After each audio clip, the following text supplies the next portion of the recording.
riesci?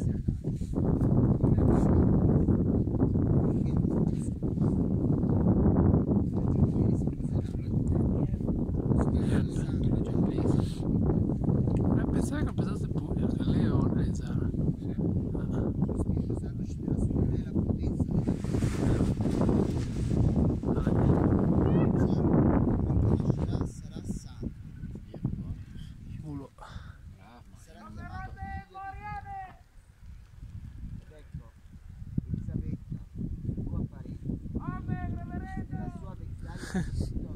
C'è scemo con l'aria pure.